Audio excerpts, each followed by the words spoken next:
So I realize you might not be done with this yet, but let's see if you are heading in the right direction. Of course, this is a right triangle, so the relationship that describes this is a squared plus b squared equals c squared.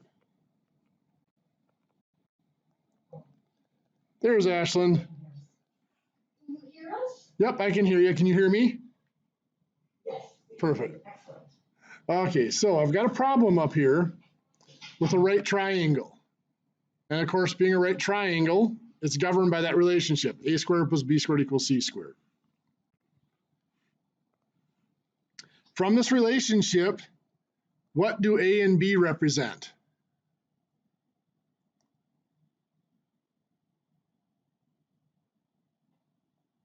X minus 5 and x plus 2. Perfect.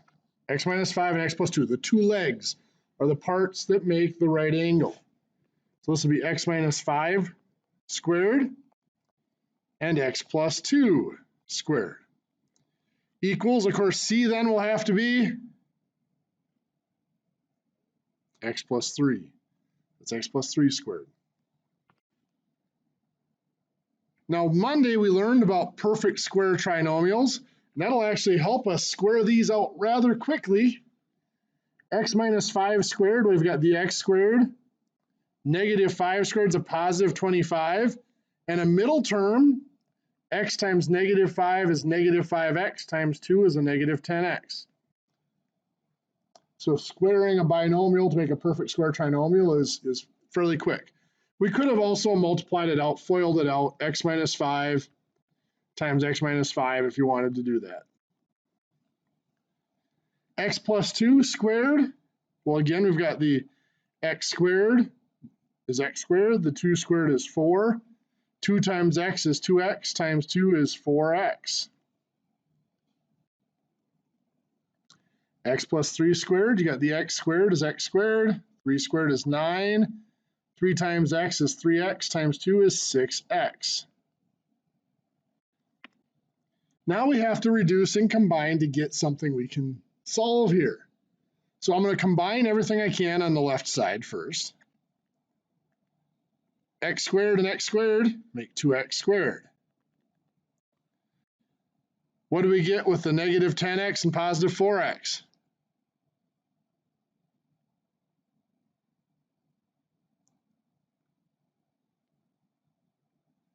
Negative 10, positive 4 make? Negative 6x. Negative 6x, perfect. Then 25 and 4 make? 29. 29, perfect. And that equals x squared plus 6x plus 9. Now that we've combined everything we can on each side, it's time to shift things from side to side if we need to. This is a quadratic, so we need it to be equal to 0 on one side of the equation. We have 2x squared here and just x squared there. So we're going to move everything over to the left side so that we will have a positive x squared. So I'm going to subtract x squared. I'll subtract x squared here. Now I'm going to combine a few steps into one. That'll get rid of the x squared. I'm going to subtract 6x. So I'll subtract 6x here. Gets rid of that. And I'm going to subtract 9. So I'll subtract 9 over here. So what we get, 2x squared minus x squared is just 1x squared, or just x squared. Negative 6 minus 6 is a negative 12x. 29 minus 9 is 20. And that equals 0. From this point here, we have a few different options to try to solve that. We could factor it. Now remember, there's that square root method, but there's not just an x squared, there's also an x. If it's just the x squared, we can isolate the x squared and do the square root. We can't do that here because there's both an x squared and an x. So we have the factor method. There was completing the square.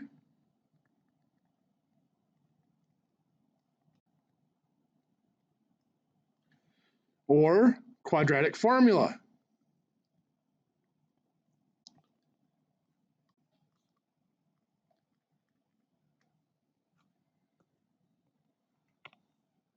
I want to solve this equation each of those three ways just to review all of them. So let's start out with factoring.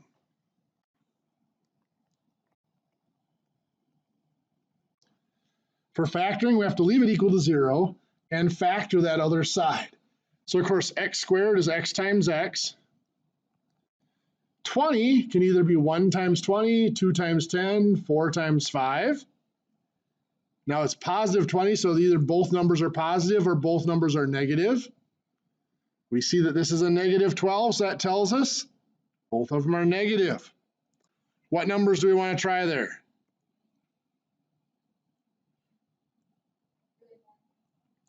Negative 2 and negative 10. Let's double check just to be sure that that works. Remember, we double check from our FOIL. The negative 12x came from the outside and inside, so let's check on the outside. X times negative 10 is negative 10x. On the inside, negative 2 times x is negative 2x. And that does combine to give us the negative 12x, so that's correct. So that's our proper factoring. And then that'll split into two separate linear equations. If two things multiply to make 0, then at least one of them has to equal 0. So either x minus 2 equals 0 or x minus 10 equals 0. Of course, or both of them could be 0. Solving, we add 2, x equals 2, or solving the other one, adding 10, x equals 10. Now we have to make sure we answer the question here. So I might be losing word here for a second. Okay, so we have to double check both of those and see if they work to answer the question. X equals 2, if we go back up to the original problem, if I put 2 in for x, 2 minus 5 would give me a negative 3 for this side. Can't have a negative 3. So the 2 is not going to work. The 10, however, will. If x is 10, this is 10 minus 5, giving this side 5 units. This is 10 plus 3, making this side 13 units. And 10 plus 2, making this side 12 units.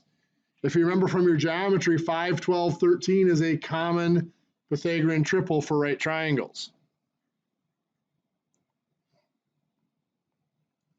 Any questions on solving a quadratic equation like that with factoring? All right, so factoring is a quick and easy method of solving it, but it only works for certain equations. Only works for equations that are factorable. Now, even though this one is factorable, we can use completing the square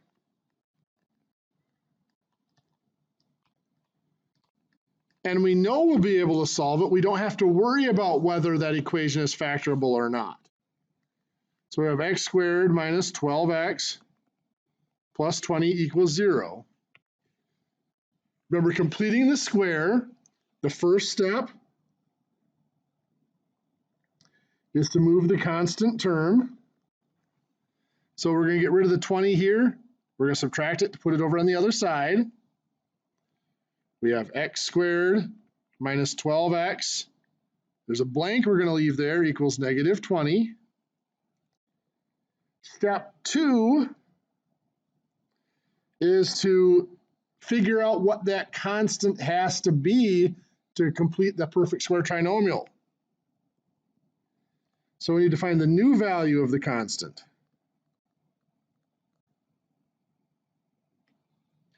And the way we find that value, remember, is if a is the coefficient of the x squared and c squared is the value of that constant, we know that 2 times a times c equals this value here. So it's going to equal negative 12. Well, we know from this that a is 1. So and that should actually been a squared should have been that constant, but that's okay. A 1 squared is still 1. So a is 1, so I'm going to put 1 in for a. So 2 times 1 times c equals negative 12, telling us that c has to equal negative 6. So that means this constant here, c squared, is negative 6 squared, or 36. So this needs to be 36. So I'm going to add 36 to make that 36. On the left side, we've got x squared minus 12x plus 36 equals negative 20 plus 36 is 16. Now our third step is to square root the polynomial to create the perfect square trinomial to a binomial squared. So the perfect square trinomial converted to a binomial squared.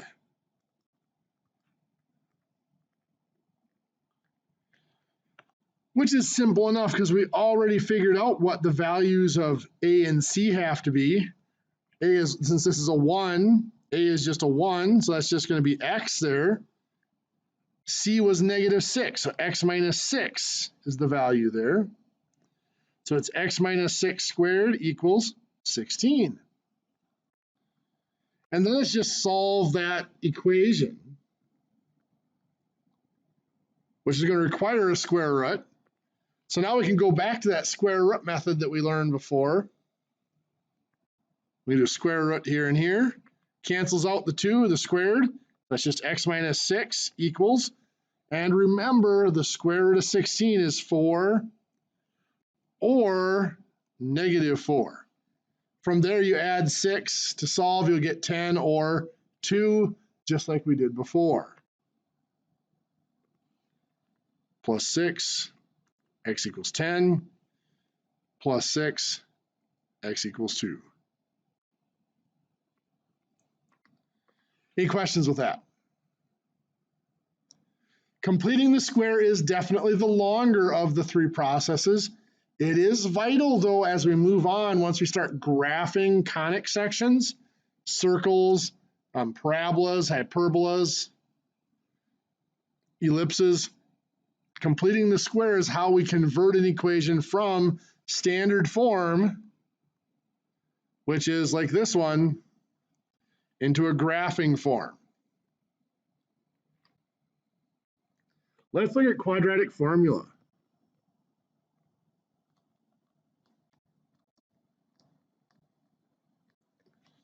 Quadratic formula, as we saw on Monday, is just a shortcut for completing the square without actually going through the steps. We just know that the numbers are going to fit in a certain way if we do complete the square. So we just plug them into the formula. So we have x squared minus 12x plus 20 equals 0.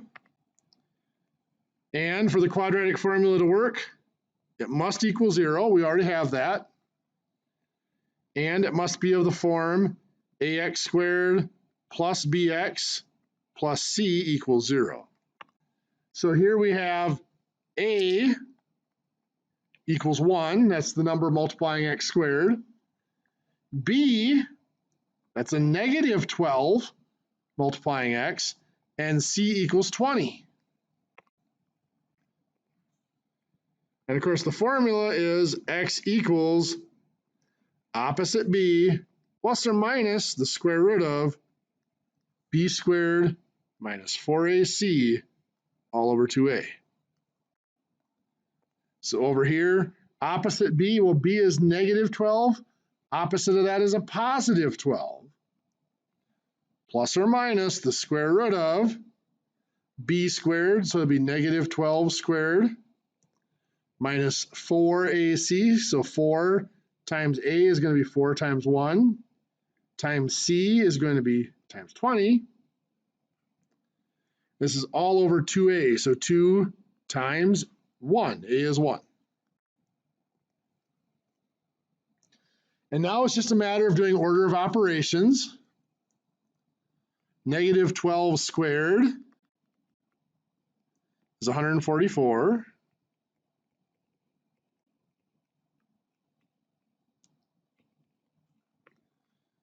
I'm going to do a little bit of a shortcut here. I'm going to multiply these all at once. 4 times 1 times 2 is 80. Then I'm going to do the square root, or sorry, I got to subtract the 144 minus 80 first. Is 64.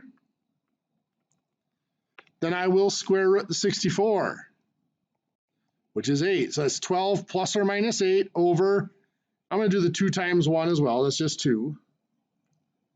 So that splits into 2 separate problems. 12 plus 8 over 2. That's 20 over 2, or 10. Or 12 minus 8 over 2.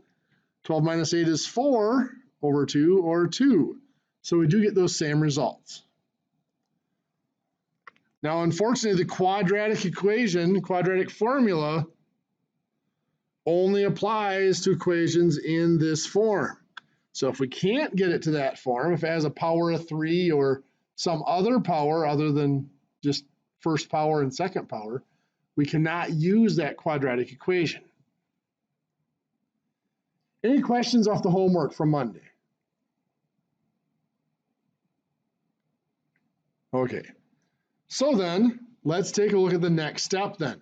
What if we have polynomial equations that are of a higher power than quadratic, higher than a degree of 2?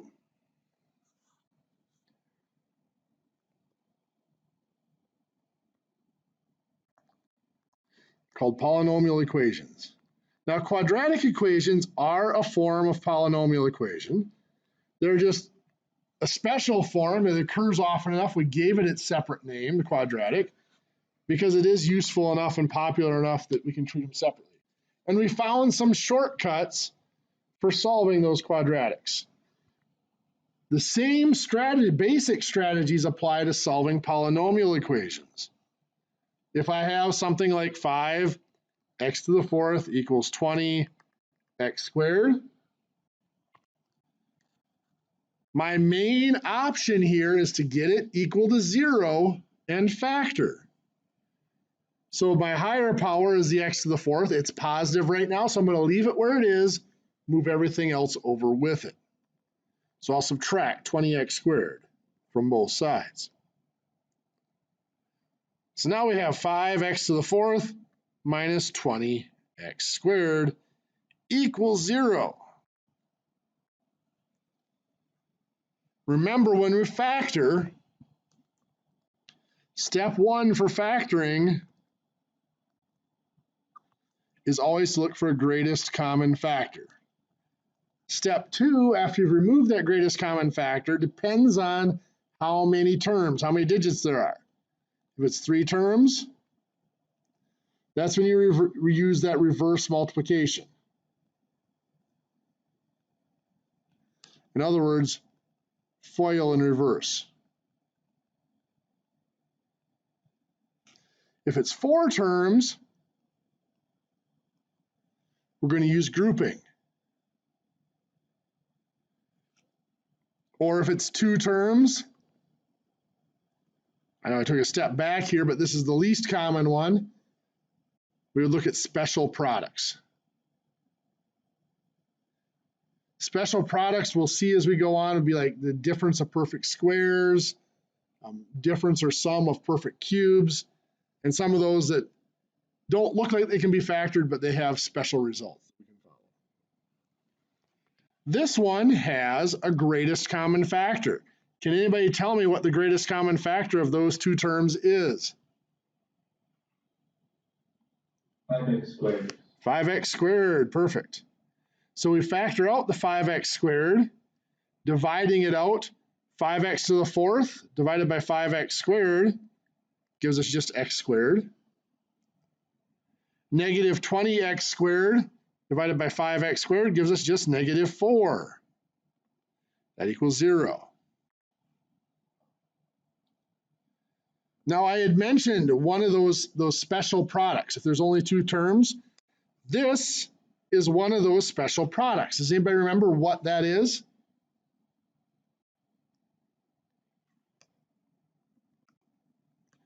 It's called a difference of perfect squares. X squared is a perfect square. It's just x squared. 4 is a perfect square. It's 2 squared.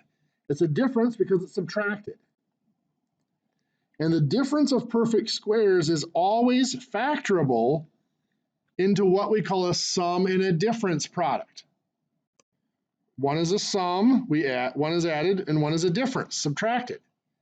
The square root of x squared is x. Square root of 4 is 2, so it's x plus 2 times x minus 2. You will notice now that all of these, this is separated into 3 pieces, and each of the 3 pieces is a piece that we can solve. Let's start out with the first one. 5x squared equals 0. Now, this is that zero product rule again. We have 3 things that multiply to make 0. That's telling us at least one of them has to be 0.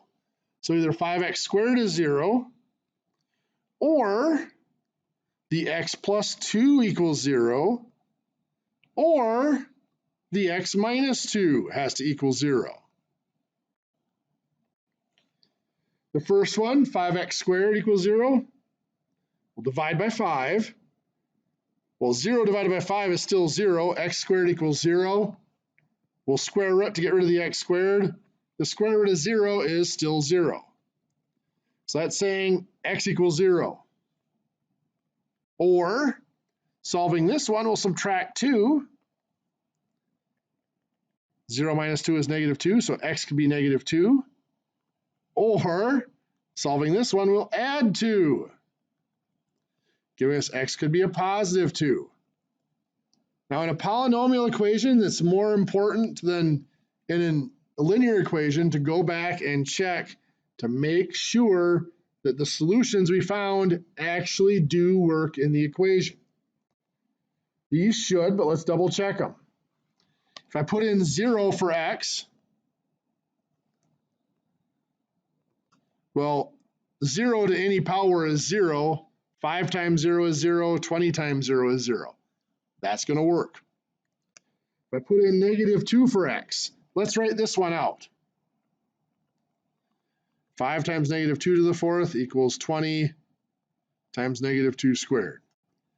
Negative 2 to the 4th is a positive 16. 5 times 16 is 80. On the other side, negative 2 squared is 4. So that's 20 times 4, which is 80. That does work. So negative 2 works. Positive 2, if we put in positive 2, we're going to get exactly the same results. Positive 2 to the 4th is 16.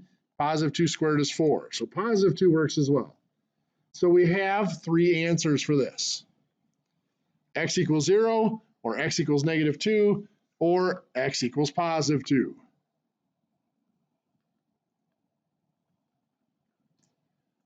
We might have a little bit larger equation.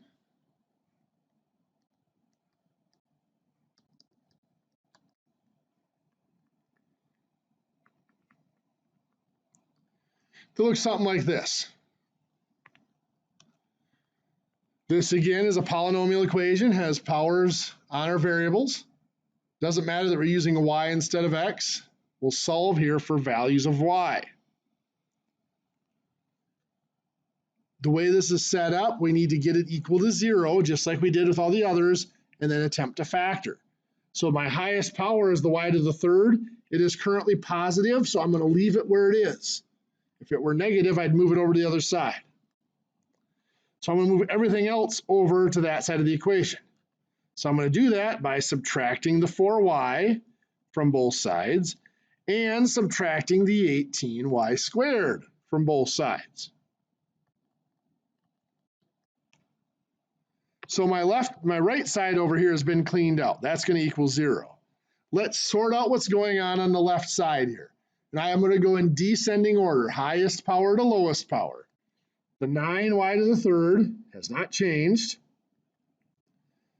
Oops, that's third, not squared. Next would be y squared. That's subtracting 18y squared makes a negative 18y squared. Next would be just the y, subtracting 4y from nothing makes that a negative 4y. Then we have the constant, just the plus 8. There is no common factor here. The variable does not appear in every term, so we can't factor out a variable. And there isn't a single number that divides into all four of those numbers. So if you remember from our little list up here, being 4 terms, the strategy we want to use for factoring that is grouping. And grouping just means we're going to take the first 2 terms, put them together, and we're going to take these second 2 terms and put them together and factor out common factors. 9y to the third and negative 18y squared, I can factor out a 9y squared from that. 9y to the third divided by 9y squared is just y. Negative 18y squared divided by 9y squared is just a negative 2. Notice I was very careful to include the negative 4 in this. When I factor out of here, if I can factor out a 4 from the negative 4y and the positive 8. That would make my signs wrong. That would give me a negative y plus 2. So what I want to factor out there is a negative 4. Negative 4y divided by negative 4 is just y. 8 divided by negative 4 is negative 2. Remember, when we're doing grouping, the goal is to end up with the same expression inside both sets of parentheses. Because those are the same expressions, I can now factor that out. I can divide out the y minus 2, leaving 9y squared minus 4.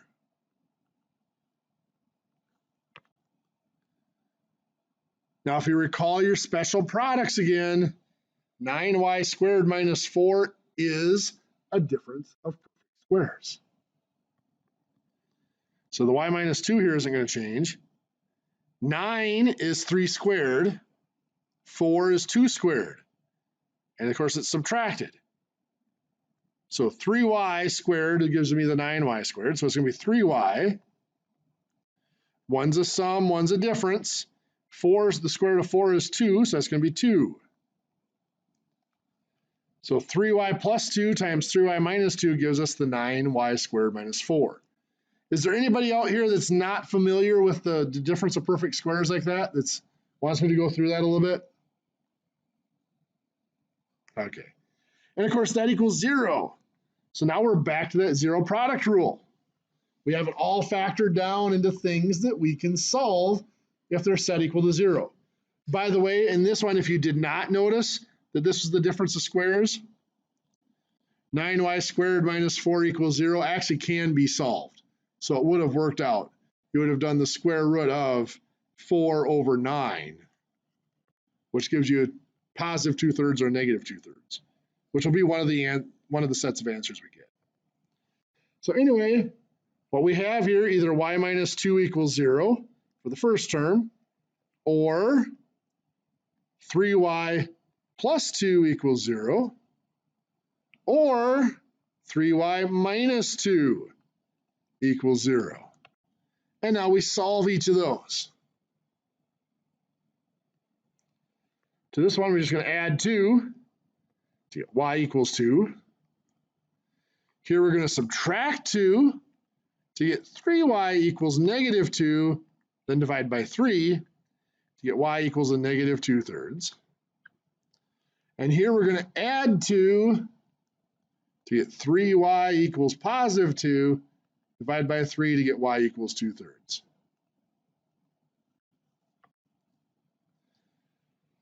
Again, we should go back to the equation and make sure that all of those work in the equation.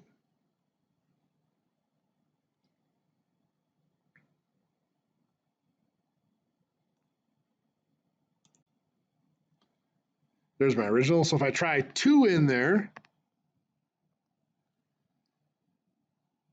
9 times 2 to the third power plus 8 equals 4 times 2 plus 18 times 2 squared. This is 9 times 8 plus 8. 72 plus 8 is 80. Over here, 2 squared is 4. 4 times 2 is 8. 18 times 4 is 72. 8 plus 72 is 80. So we get the same answer. So the 2 checks out. I'm going to trust that you guys can do the same with the negative 2/3 and the positive 2/3.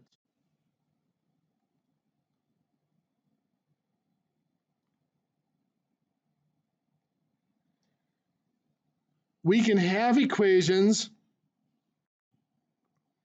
that are not polynomial equations that have square roots in them, or radicals.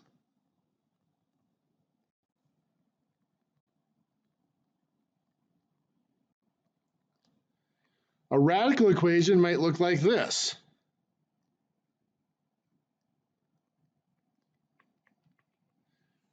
Now, I purposely set this one up.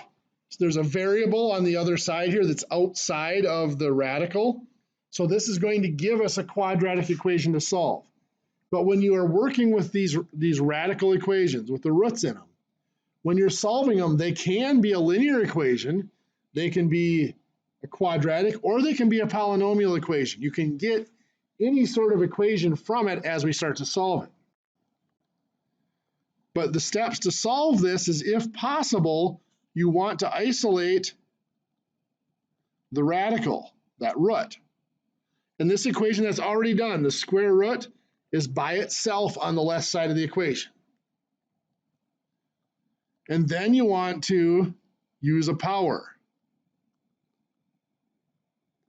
Now this is a square root, so the power is going to be squared, but it is possible to have a 3rd root or a 4th root or a 5th root, and you would have to use the appropriate power to cancel that out. A 3rd root, of course, you'd have to take to the 3rd power.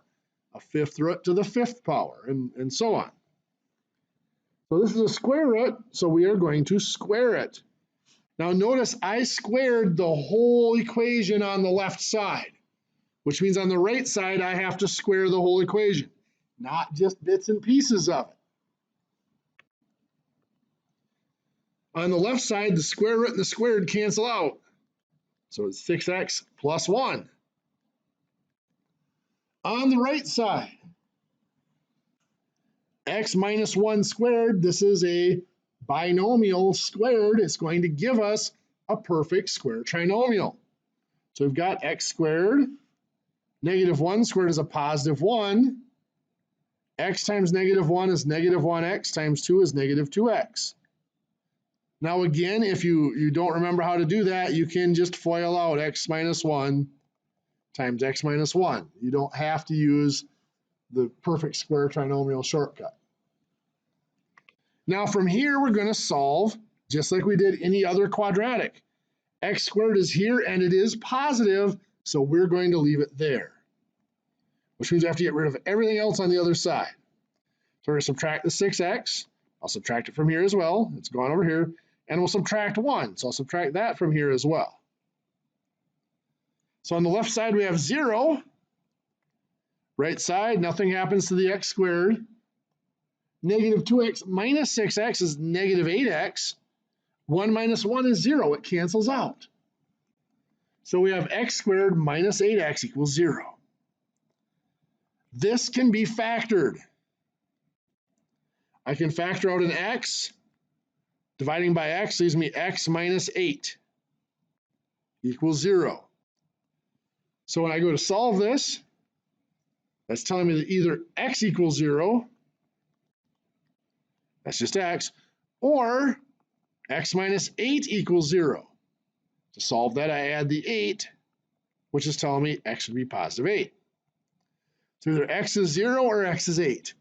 Now in a radical equation like this, it is even more important than it is in a polynomial equation to make sure we put those back in the original equation and make sure they produce solutions.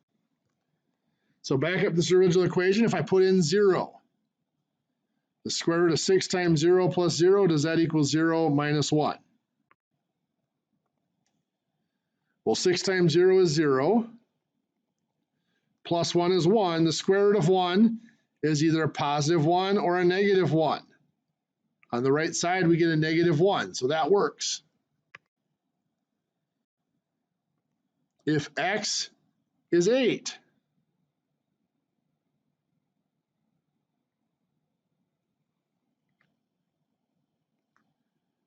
we got 6 times 8 plus 1 equals 8 minus 1.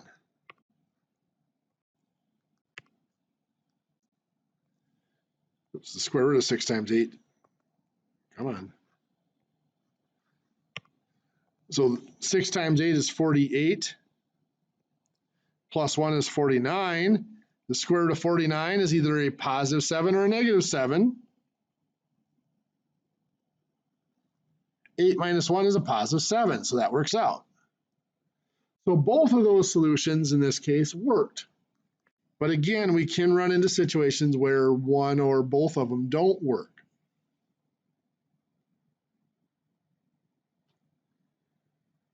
That radical equation was relatively simple because it only had one radical, only one root in it. But we can run into ones like this.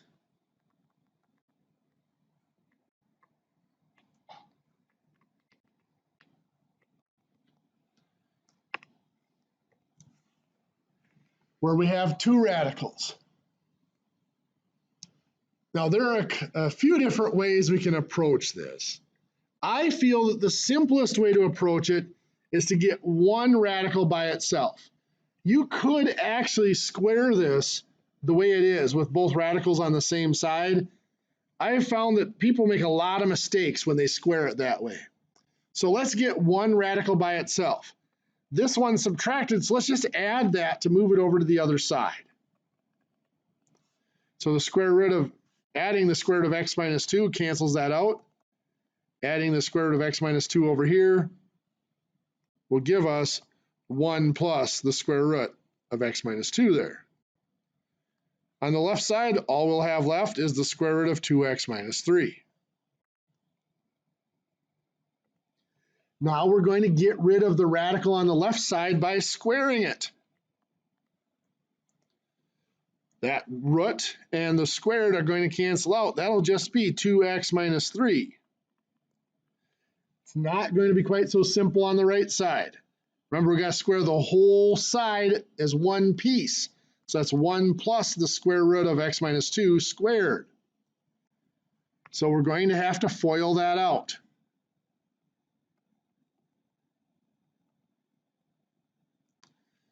So I have 1 times 1 is 1.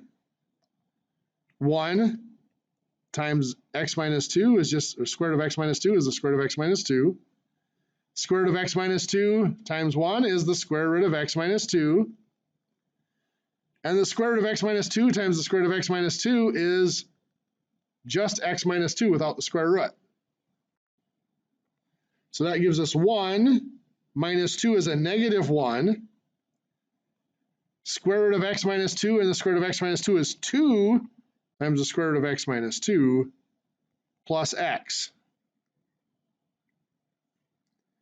You'll note we still have a radical in there. We still have the square root of x minus 2. So we are going to now isolate that radical, get that root by itself. So I'm going to start by adding or subtracting anything I can get rid of. I'm going to add 1 to both sides, and then I'm going to subtract an x. 2x minus x is just x. Negative 3 minus 1 is negative 4. On the right side, the 1 disappears, the x disappears. What I'm left with is 2 times the square root of x minus 2.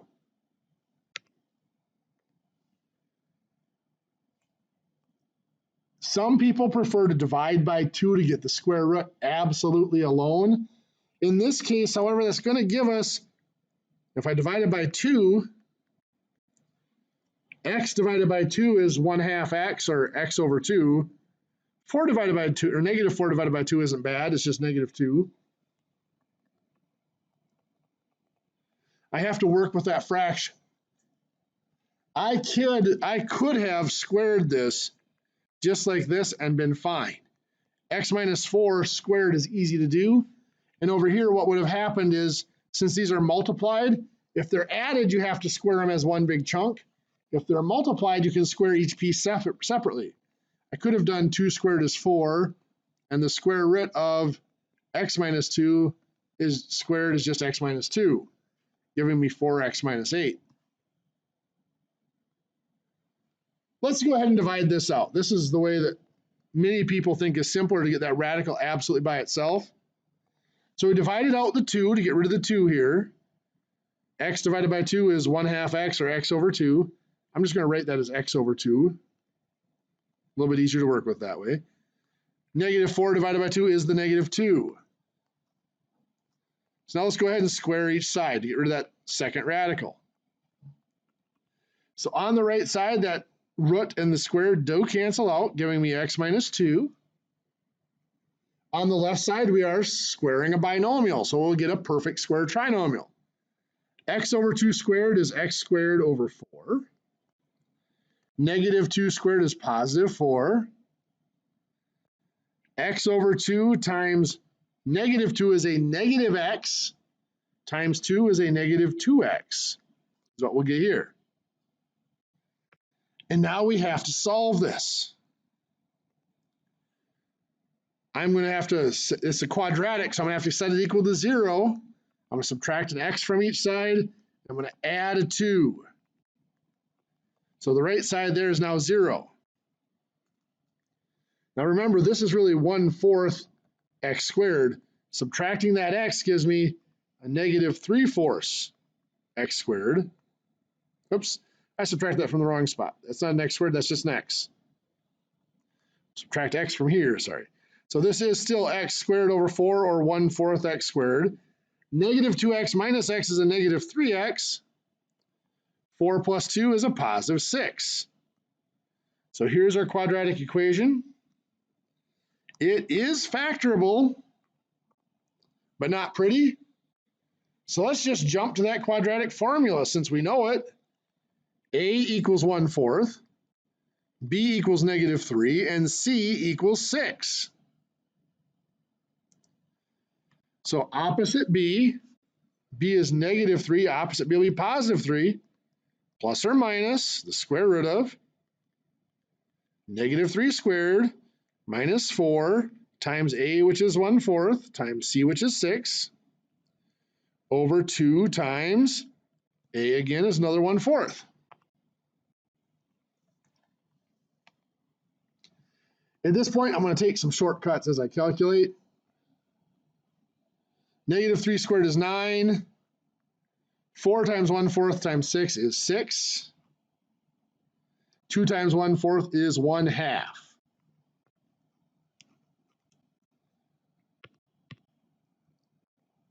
Went a little bit against the order of operations there, but nothing that's going to conflict. 9 minus 6 is 3. So this is 3 plus or minus the square root of 3 over 1/2. Now I don't like having a fraction within my fraction, so I'm going to multiply both my numerator and denominator. Since that's a 1/2, I'm going to multiply by 2 to get rid of that fraction. So this cancels out here. That's 1 on bottom. 3 times 2 is 6, plus or minus 2 times the square root of 3. So my answer is 6 plus or minus 2 square roots of 3. What do you think? Any questions? Okay.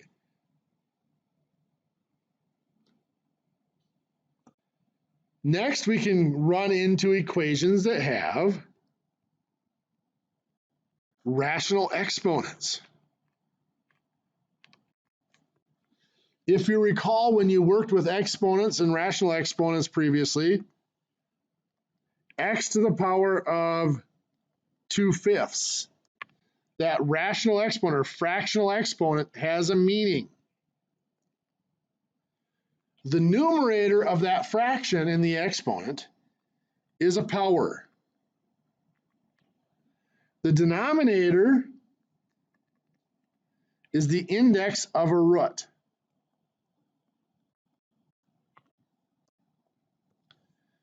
x to the power of 1/4 literally means the fourth root of x. That denominator is the index of a root. So here, x to the 2/5 can be interpreted in one of two ways. X squared, and then the fifth root, or the fifth root of x, and then squared.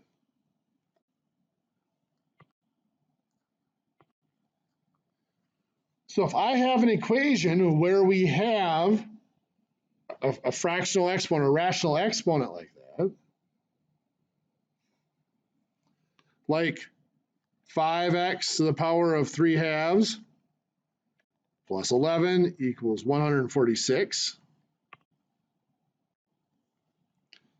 I first have to get that variable by itself with the exponent, of course. Subtracting 11. 5x to the power of 3/2 equals 135. Then I'm going to divide by the 5 to get x by itself.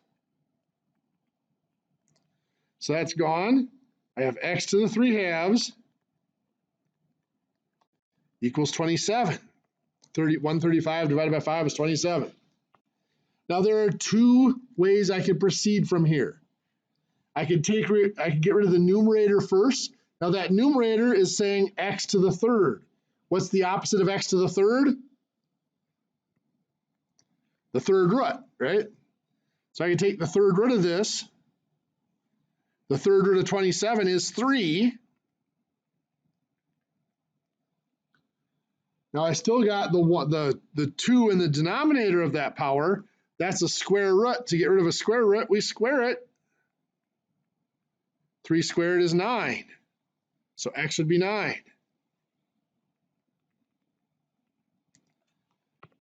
The other way I could have interpreted this is I could have got rid of the 2 first. X to the 3/2 equals 27. I could have squared it first to get rid of that 2. So then the 2 would have canceled out. I would have had x to the third. 27 squared, of course, gives us, what was that, 700 and, I'm blacking out, well, 729, there we go. And then I could have gotten rid of the 3 by doing a cubed root. So that would have canceled out, giving us x equals, the cubed root of 729 is 9. The bright side is your calculator will do this all at once. If I have x to the 3/2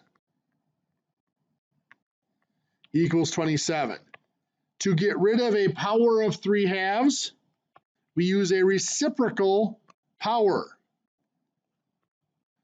Just like with fractions, the reciprocal is just the power flipped over. So 3/2, its reciprocal is 2/3. Why does that work? Well, when we do a power of a power, we multiply the powers. 3/2 times 2/3 is 1. That's just x to the 1, or just x. 27 to the 2/3, our calculator can do 27 to the power of, I'm going to put in parentheses, 2 divided by 3, that's my 2/3, and it will spit out 9.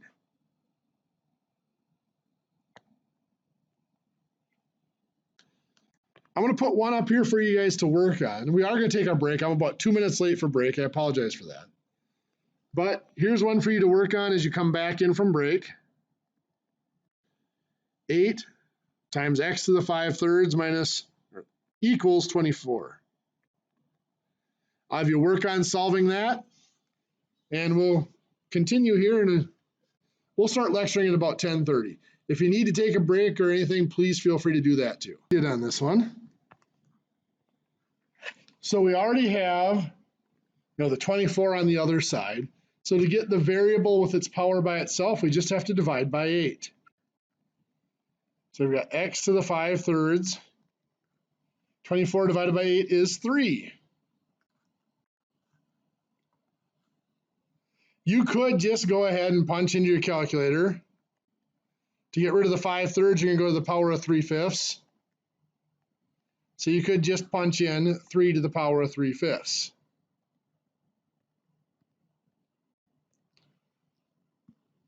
Getting the 1.933182, etc. That is an approximate answer.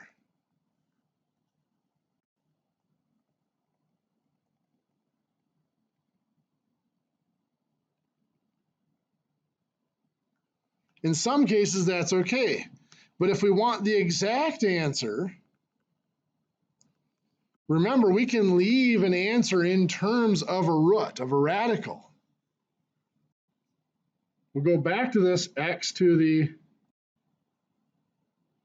5/3 equals 3, and we're going to break it down piece by piece. Usually it helps if it doesn't come out perfectly when we put it in the calculator. It's usually best to get rid of the denominator first. So to get rid of that denominator of 3, we're going to go to the power of 3.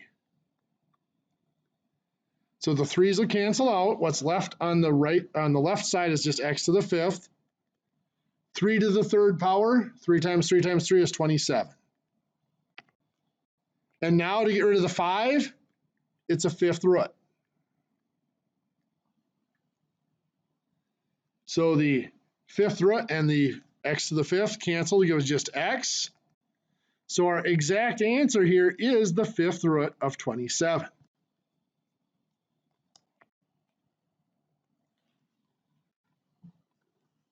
Any questions on those?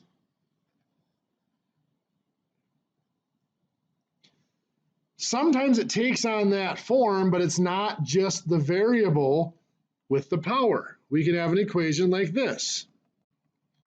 It's x minus 3 to the power of 4/5 equals 16. Now we do have at least the power isolated to the left side in this equation. If there were other stuff here, we'd have to get rid of that first and get that exponent by itself. Here's one where the calculator would work to just do what power would we take each side to get rid of that 4/5?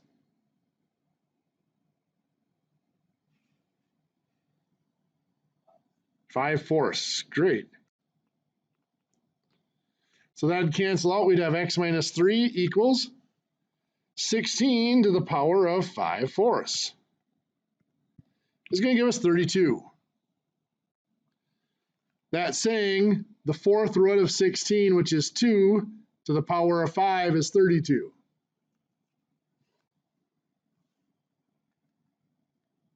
So x minus 3 equals 32. Then we solve for x by adding 3. So x equals 35.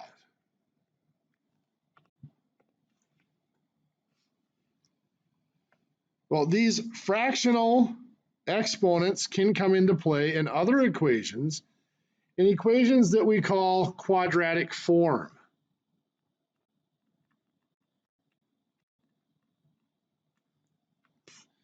Remember, our quadratic equation was x squared plus bx, I should say ax squared plus bx plus c equals 0. The powers, however, you'll notice this is a power of 2. Technically, this is a power of 1, and then this is x to the 0. We can have an equation of a similar form. It's just not 0, 1, and 2. It's 0, and then other numbers that meet that pattern, where this one is just double that one. So it might be x to the 6th minus 7x to the 3rd minus 18 equals 0. This is an equation in quadratic form. Typically, the way we solve it is we do a substitution. We do a substitution to put it into quadratic form. In this case, we look at this one here, that in quadratic form, that would just be x. So we're going to substitute. So that's just a variable. Now, we usually use the variable u. They call it a u substitution, but we could use y or z or p. We just want to avoid using another x because that would be confusing. So we're going to let u equal x to the third.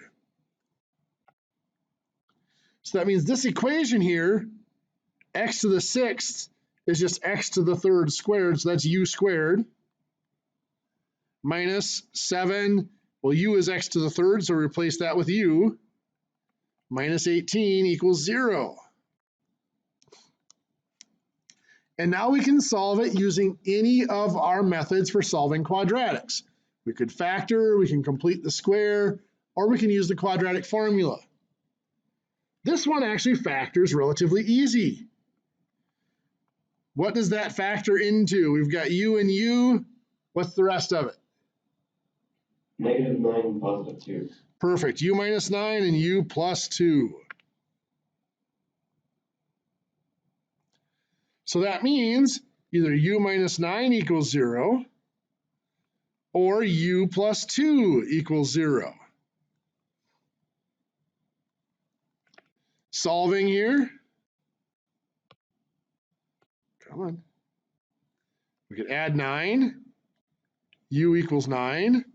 Or here we'd subtract 2. U equals -2. But remember, u equals x to the third, so we have to put that back in there. X to the third equals 9. Or x to the third equals -2. So what that's telling us here, to solve for x, we have to do a third root to get rid of the power of 3. X is equal to the third root of 9, or x is equal to the third root of -2.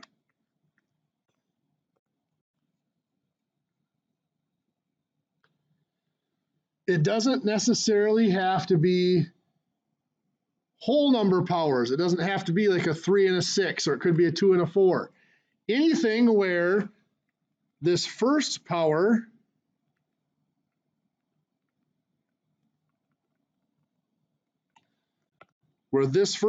here is double whatever power is here is considered quadratic form.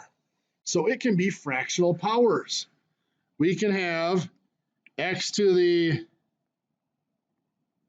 5/2 plus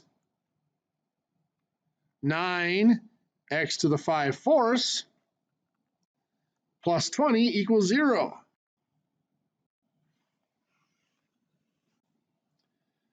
Five halves is double 5/4, so it fits that form. So we're going to let u equal, remember this one is what we want u to equal, is going to equal x to the 5/4. So x to the 5/2 is u squared plus 9, u is x to the 5/4 plus 20 equals 0. And we can factor again. This factors into u plus 5 and u plus 4. We go ahead and we separate it and we solve each of those linear equations. So u plus 5 equals 0. Subtracting 5 gives us u equals -5. Or u plus 4 equals 0. Subtracting 4 gives us u equals -4. But we need to remember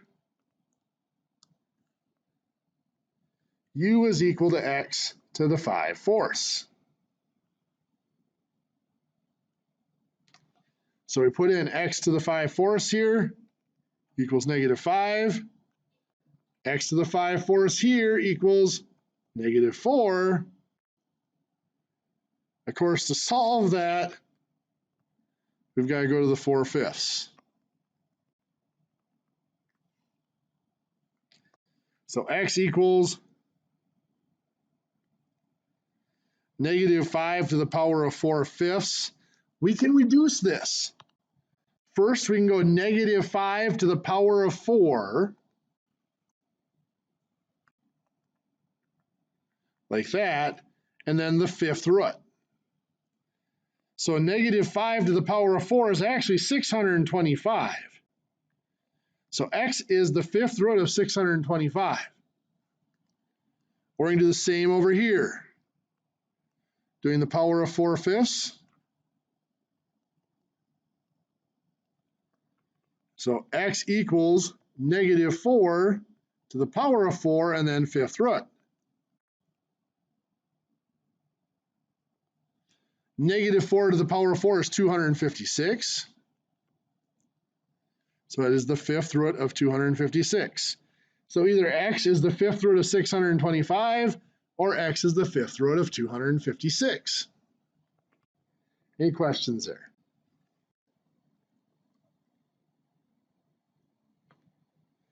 Well, sometimes it is a power of 1 and a power of 2, but it's the variable that's altered. We might have an equation like this.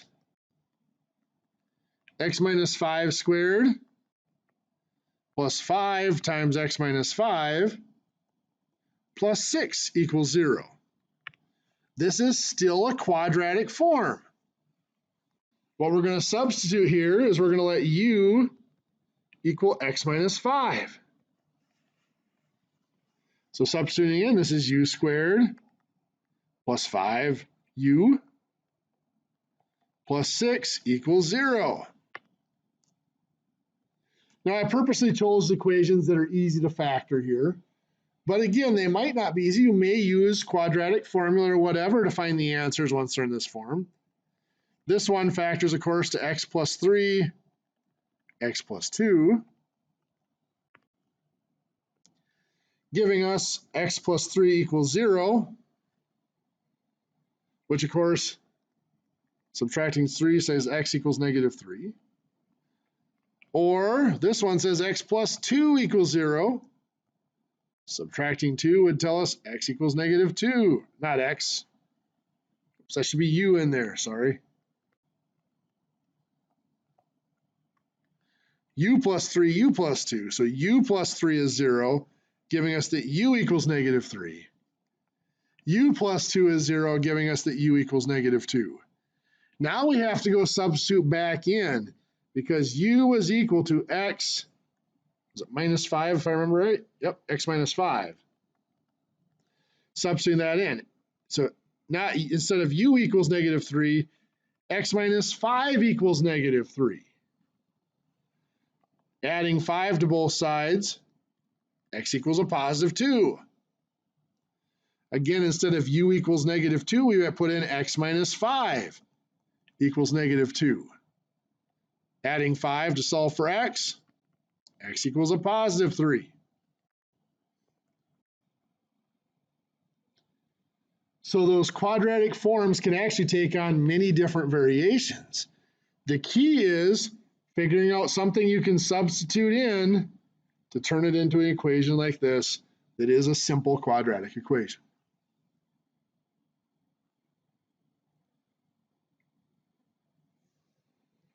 We can have equations with absolute values in them.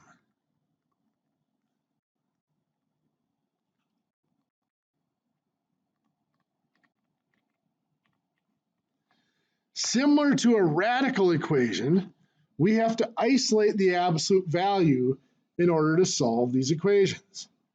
We might have one like this, 5 times the absolute value of 2x minus 7 minus 3 equals 12. So our first step is to isolate the absolute value.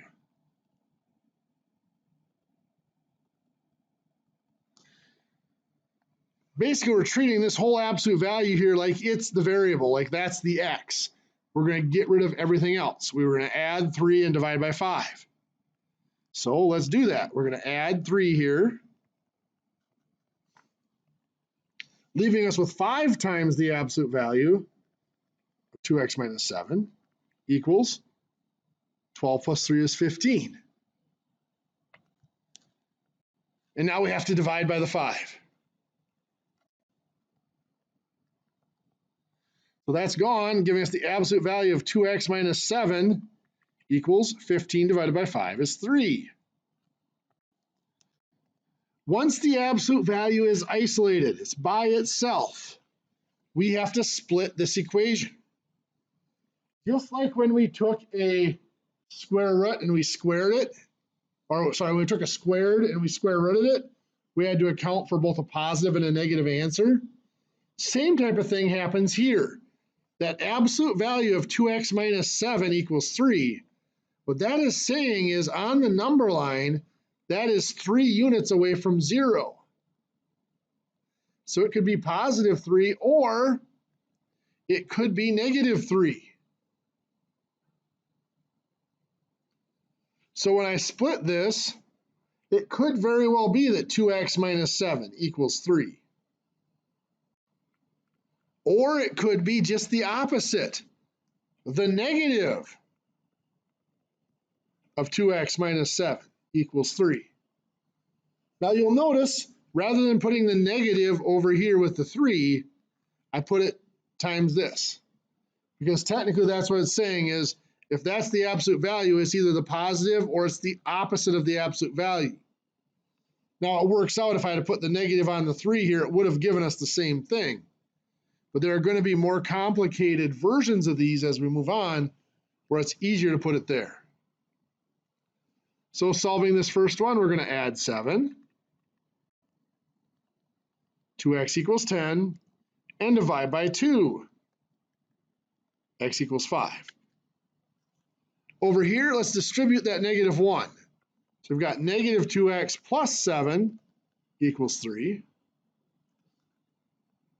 We'll subtract 7. Negative 2x equals negative 4. Then we'll divide by the negative 2. X equals 2. So either x equals 5 or x equals 2. Now, just like with our radical equations, it's a good idea to substitute those back in to see if they work. Go back up here, put in 5 for x, make sure you get 12. Put in 2 for x, make sure you get 12. We're running a little short of time, so I'm going to trust that you guys can do that on your own.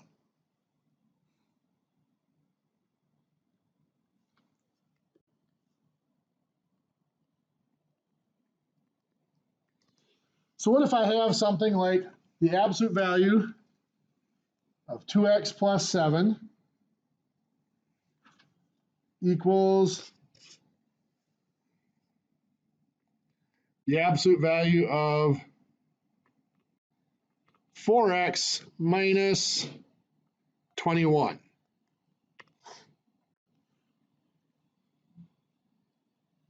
There are two absolute value symbols here. There are going to be multiple variations of this. Either 2x plus 7 equals 4x minus 21. That's one variation. That's where both are positive.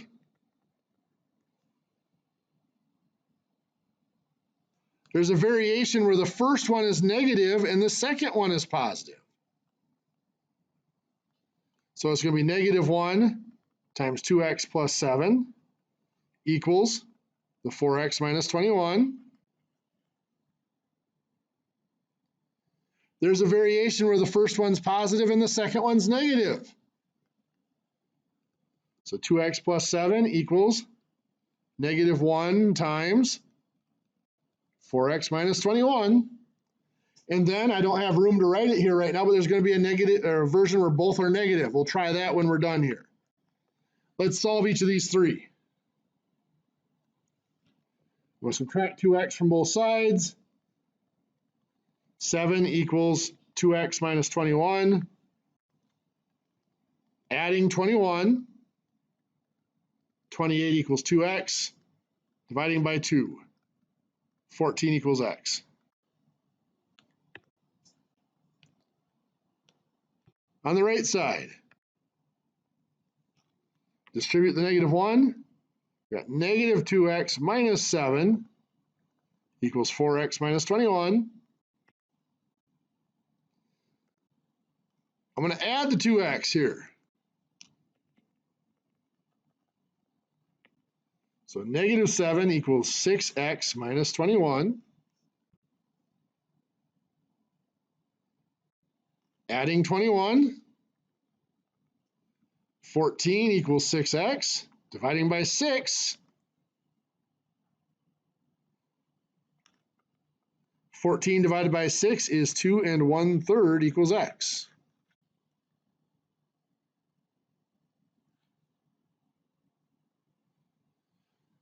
The third variation. Let's distribute the -1 here. So we got the 2x plus 7 in the first one. Distributing the -1, we've got -4x plus 21. So we're going to add 4x to both sides here to get rid of the -4x. So we've got 6x plus 7 equals 21. I'll subtract 7. 6x equals 21. Dividing by 6, sorry, not 21, 6x equals 14. Divide by 6, x equals 2 1/3 again.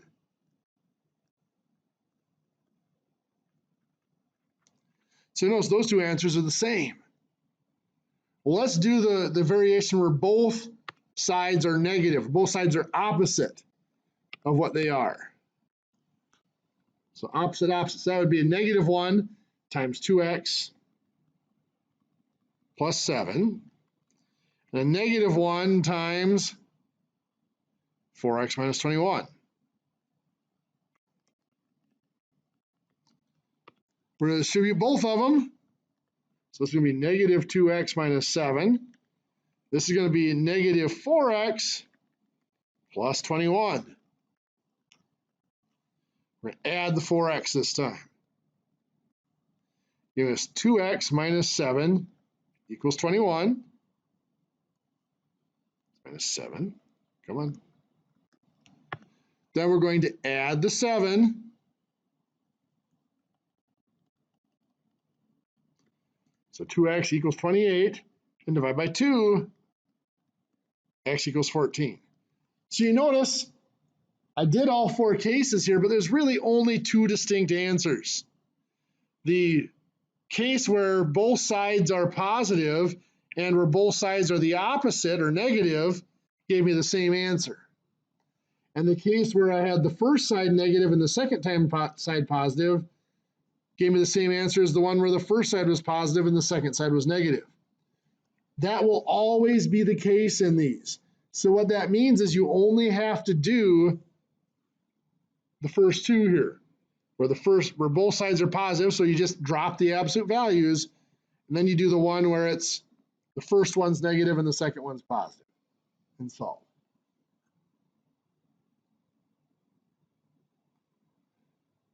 Any questions on absolute values? Okay.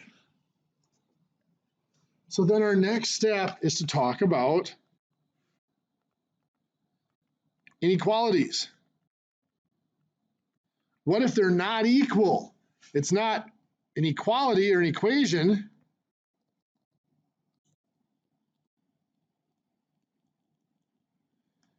Is x is equal to a specific value, like x equals 3. An inequality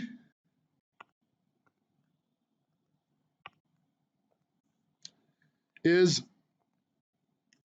a range of values with limits on it, like x is less than 3, or x is greater than 3, or x is less than or equal to 3, x is greater than or equal to 3. Now in each of these cases here, the 3 is what's referred to as a boundary value. It separates the solutions, the values that are solutions from the values that are not solutions. And one of the questions in each of these is always going to be, is the boundary value part of the solution or is it not? And of course, in the ones where it's strictly less than or strictly greater than, the boundary value is not part of the solution. If I put 3 in for x, 3 is not less than 3. So that's not a solution. Same here, 3 is not greater than 3. When it's less than or equal to, or greater than or equal to, then the boundary value is part of the solution. 3 is less than or equal to 3, it's equal to it. 3 is greater than or equal to 3, again, they're equal.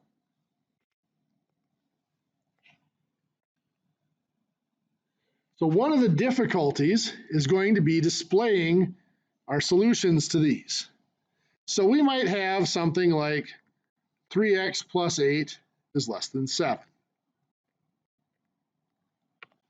We're going to solve this just like we would any other equation, just keeping the inequality in there instead of the equal sign. We're going to get the variable by itself. So we're going to do what here?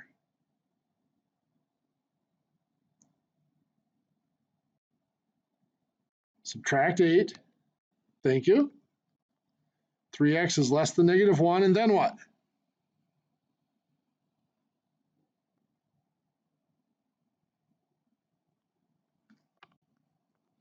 We'll divide by the 3. So x is less than a negative 1/3. There are 3 ways we can present that answer. Method 1, we can graph it. Now by graphing, we mean a number line. There's 0, 1, 2, 3, negative 1, negative 2, negative 3. Negative 1/3 is going to be somewhere in here. When we graph that, though, we want to show that it is not part of the solution. So the way we show that is we put a dot at negative 1/3, but it's what's called an open dot, or an open point, sometimes referred to. It's a circle. Then the arrow, since it's less than, the arrow goes in the less than direction. So what this is signifying is all the values smaller than negative 1/3 are solutions. But since that's an open dot, negative 1/3 itself is not a solution. It's strictly less than. A slightly different notation for that, by the way, on the graph will make more sense when we look at our next form here, set notation, or interval notation, I should say.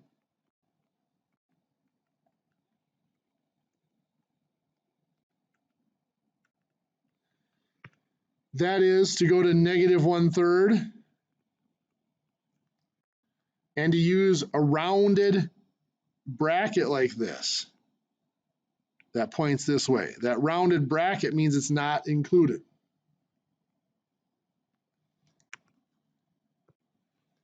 There is what's called set notation, sometimes called set builder notation.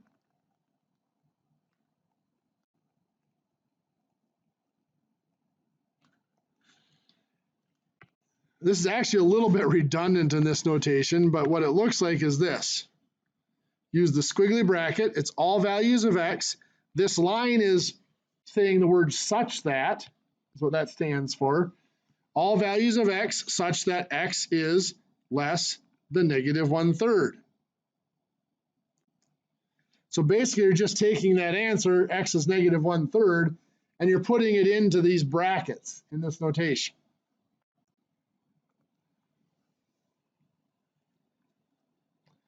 And the final notation is called interval notation.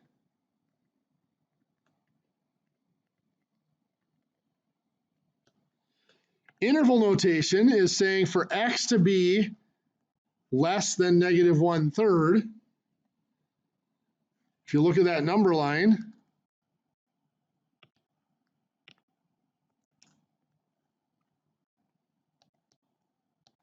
here's the negative 1/3, x was less than it, x is going from negative infinity up to negative 1/3. So the interval looks like this, negative infinity up to, not negative 3, but negative 1/3. Now the bracket on the end here is very important. I'm using a round bracket. That signifies that the number on that end of the interval is not part of the solution. It's just a boundary value, but not in the solution. If my answer were x is less than or equal to negative 1/3, that interval then would look like this. Negative infinity to negative 1/3 with a square bracket.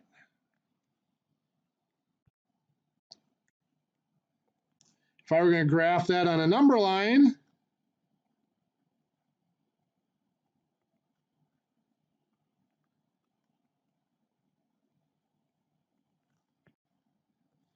here's negative 1/3.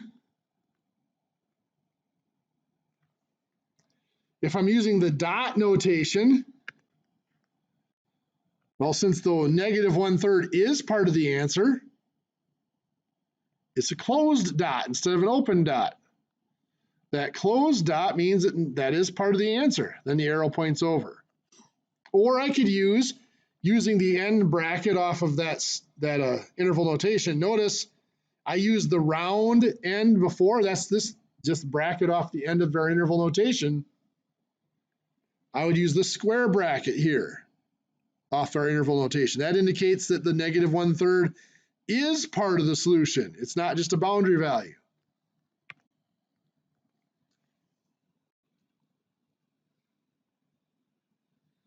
Well, one thing we have to be careful of when we're working with these inequalities is running into something like this. 17 minus 2x is greater than or equal to 9. When I go to solve this, I'm going to subtract 17. Negative 2x is greater than or equal to 9 minus 17 is negative 8. My last step to get x by itself here is to divide by negative 2. The problem is when we multiply or divide by negatives, weird stuff happens to our inequalities. If I divide by a negative 2 here, I get x on the left side. Negative 8 divided by negative 2 is a positive 4 on the right side. Now I'm going to write this in very lightly because I'm not going to leave it there. If I left that inequality symbol as greater than or equal to, would this be true? Well, 5 is definitely greater than or equal to 4. So if I let x equals 5, that would satisfy this. Would that satisfy the original equation? Well, 17 minus 2 times 5, is that greater than or equal to 9? Well, 2 times 5 is 10. 17 minus 10 is 7. That is not greater than or equal to 9. What went wrong? It was right here. When we divide by a negative, we have to account for that in our inequality symbol. Whenever we divide or multiply by a negative, we have to flip that symbol. So this goes from being greater than or equal to less than or equal to. All values that are less than or equal to 4 will make that original equation true. We can run into absolute value inequalities. We might have 2 times the absolute value of 3x plus 7 minus 4 is less than or equal to, oh, let's just go with 18. Just like with our equations, we have to isolate the absolute value. So I'm going to add 4. 2 times the absolute value of 3x plus 7 is less than or equal to 22. Next, we're going to divide by 2. So the absolute value of 3x plus 7. Now I divided here. Do I have to flip the inequality? No, I divided by a positive. Only if I multiply or divide by a negative do I have to flip the inequality symbol. So it's still less than or equal to 22 divided by 2 is 11. Just like with our equations, once we're down to just the absolute value symbol, there are two cases. Case one is we just remove the absolute value symbol. 3x plus 7 is less than or equal to 11. The second case, though, is where we multiply by -1. Or, so -1 times 3x plus 7. Now, when I multiply an inequality by a negative number, what do I have to do? Flip the symbol.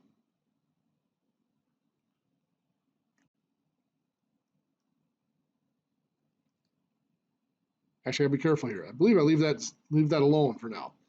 What's going to happen is in the first step, I would divide by the -1. When I solve that,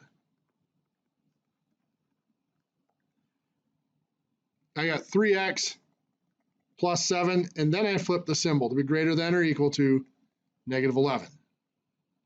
So I will leave that symbol the same until after I get rid of the negative. Let's go ahead and finish solving that one while we're at it. We'll subtract 7. 3x is greater than or equal to a -18. Dividing by 3.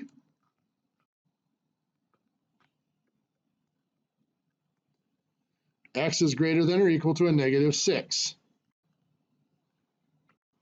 Over here, let's go through and solve this one. Or subtract 7. 3x is less than or equal to 4. Then we'll divide by 3. X is less than or equal to 4 divided by 3 is 1 1/3. So what that's saying to us is on a number line,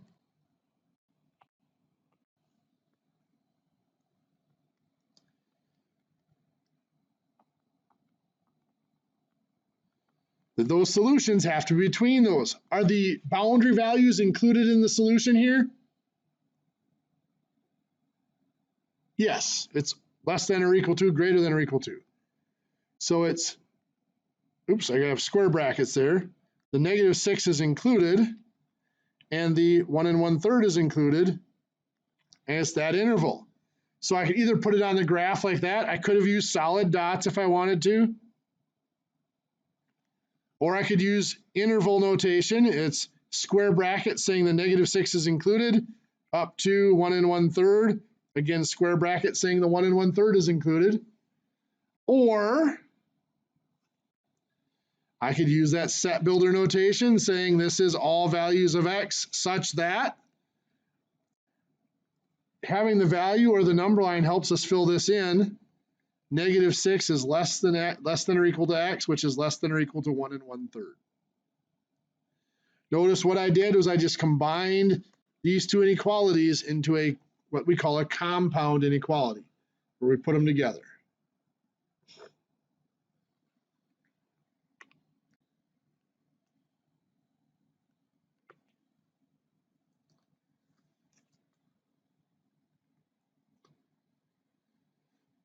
One more example here, then we're going to come getting really close to our time.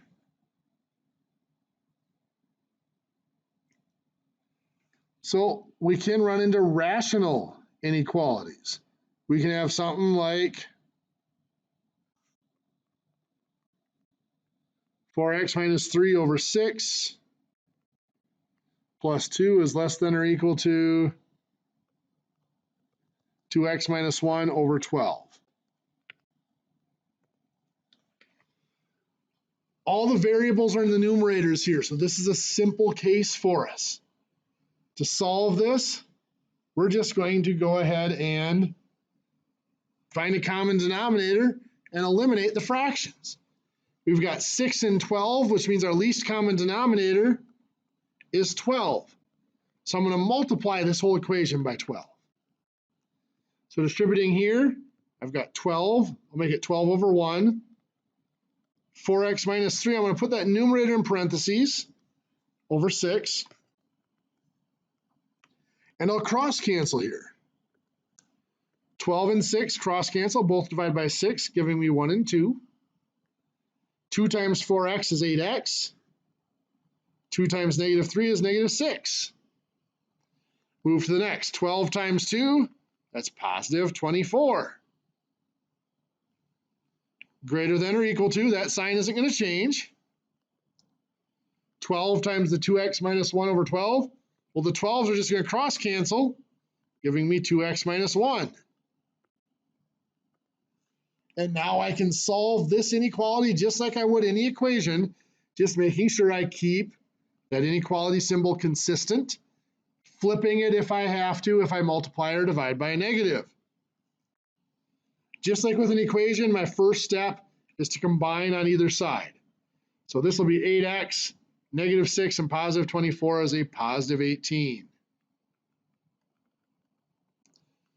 The second step is to get the variables to one side. 2x is the smaller one, so I'm going to subtract 2x. 6x plus 18 is greater than or equal to a negative 1. And then we'll subtract the 18. We're starting to solve now. So 6x is greater than or equal to negative 19. And finally, we divide by 6. Now we're dividing by a positive, so we don't have to flip the inequality or anything. X is greater than or equal to negative 3 1/6. So our solutions, here's 0, 1, 2, 3, 4, negative 5. 3 1/6 is right here. So either we do a closed dot and greater than or equal to goes this way, or equal to is why we have the closed dot, or we use the square end bracket in the arrow. Our interval, if we did interval notation, it'd be the square bracket to show that the negative 3 1/6 is included, up to a positive infinity. We don't have to put the plus on positive infinity. If it's not there, we assume it's positive. If it's infinity, we always use a round bracket on it. The reason for that is you can never actually reach infinity. Or we could use set builder notation. This is all values of x such that x is greater than or equal to negative 3 1/6.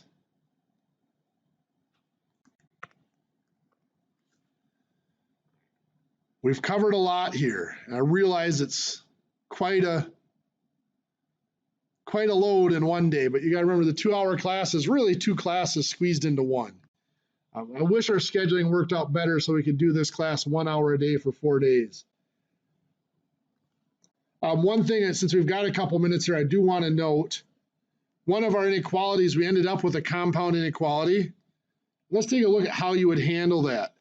Ours had the same symbol on both sides, but that doesn't necessarily have to.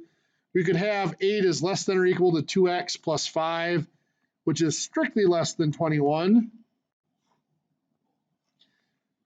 What we did up above is we had 2 inequalities for our answer. We combined them to make one. Here we can take our 2 inequalities, or this compound inequality, and we can split it up to make 2. The easiest one to make is the second one here. That's just saying 2x plus 5 is less than 21. That one's pretty straightforward. The part that's in the middle gets used with both ends. So we're going to use that over here. Now that one, we could just do 8 is less than or equal to 2x plus 5. However, we do typically like to have our variable, at least once we get to the answer, we like to have our variable at the beginning, at the front of the inequality. If we solve this, if I subtract 5, get 3 is less than or equal to 2x, and divide by the 2, we get 1.5 is less than or equal to x. We don't like to have it written that way. Now what we can do is just flip this to put the variable first. So x is, the wide part still opens up towards the x, so it's greater than or equal to, that was 1.5 there, 1 1/2. So we could just go ahead and take that inequality as it is, and when we get to the final solution, flip it so it's in the form we want. And that's just fine. I would never force you to do it otherwise. But some people, some textbooks teach that you should flip it first. They should take this out here. This is 2x plus 5. The symbol opens towards the 2x plus 5. So like that, with the or equal to 8. So that you flipped it when you start. But either way, that compound inequality is two inequalities. This one here for sure, and then your preference as to whether you do this one or this one. Making sure you do flip your answer when you're done.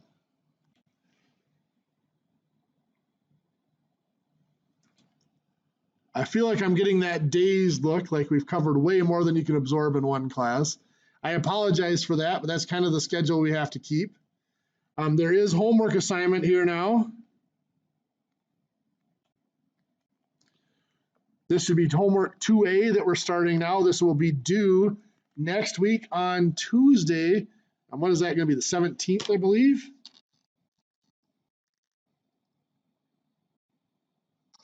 Yeah, the 17th of next week. So you have time to ask any questions on that homework if you want to. Remember, homework